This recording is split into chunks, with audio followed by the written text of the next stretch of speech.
ఇటలీలో పర్యటిస్తున్నారు ప్రధాని మోదీ. ఇవాళ G7 సమ్మిట్ లో పాల్గొంటారు. ఆర్టిఫిషియల్ ఇంటెలిజెన్స్, ఆఫ్రికా, మధ్యధర ప్రాంతాల్లోని అంశాలపై ప్రసంగించనున్నారు మోదీ. ఆ తర్వాత ఇటలీ ప్రధాని జార్జియా మెలానియాతో భేటీ అవుతారు. రెండు దేశాల మధ్య ద్వైపాక్షిక సంబంధాలపై చర్చిస్తారు. వాణిజ్యంతో పాటు ఇతర అంశాలపై చర్చించనున్నారు. అనంతరం అమెరికా ప్రెసిడెంట్ జో బైడెన్ తోనూ సమావేశమవుతారు. పోప్ ఫ్రాన్సిస్ తోనూ భేటీ అయ్యే అవకాశం ఉంది. ఇక ప్రధాని మోదీ మూడోసారి బాధ్యతలు చేపట్టాక తొలి విదేశీ పర్యటన ఇదే.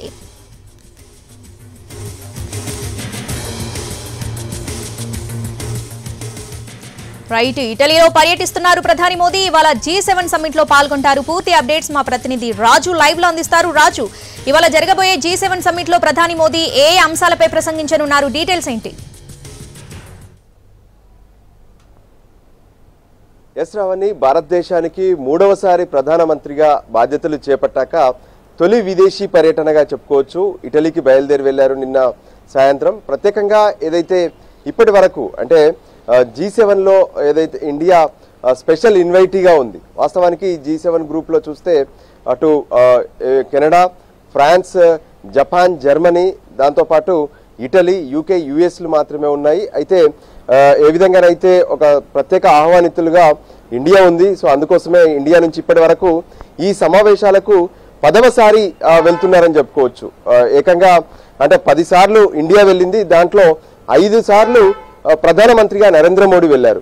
సో ఇప్పటి వరకు ఏ విధంగానైతే అంటే ప్రపంచం మొత్తం ఎదుర్కొంటున్నటువంటి పలు కీలక అంశాలను ఏ విధంగా పరిష్కరించుకోవాలి, దేశాల మధ్య ఉండాల్సినటువంటి సహకారం ఏంటి అనేది ఇక్కడ కీలక ఎజెండాగా చెప్పుకోవచ్చు.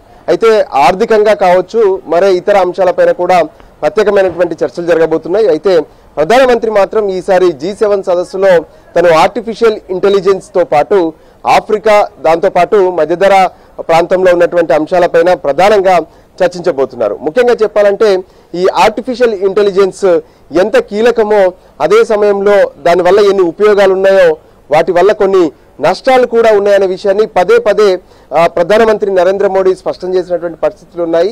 సో దాన్ని ఏ విధంగా మేలుగా ఉపయోగించుకోవాలి, అంతేకాదు దానివల్ల నష్టాలు లేకుండా, ఇబ్బందులు లేకుండా దాన్ని ఎలా ఉపయోగించుకోవాలనే దాని మీద కూడా ప్రత్యేకమైనటువంటి స్పీచ్ ప్రధానిగా నరేంద్ర మోడీ ఇవ్వబోతున్నారు.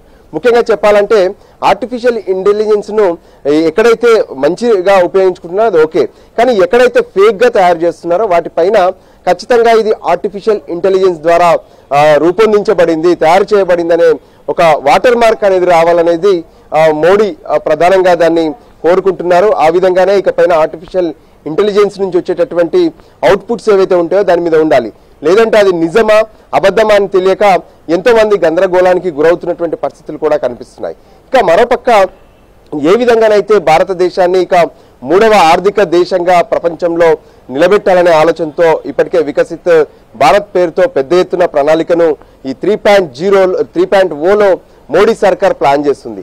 దానికి అనుగుణంగానే ఇతర దేశాలతో కావాల్సినటువంటి ఆర్థిక సంబంధాలు కావచ్చు, దౌత్యపరమైనటువంటి అంశాలు కావచ్చు, వీటన్నిటి మీద ఫోకస్ పెడుతుంది.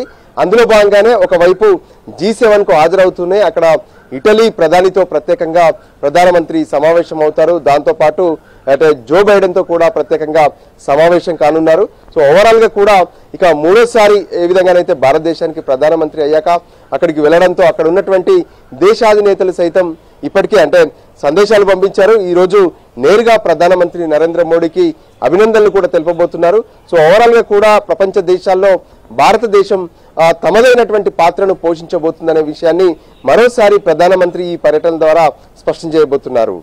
Shravani. Right Raju, thanks for the updates.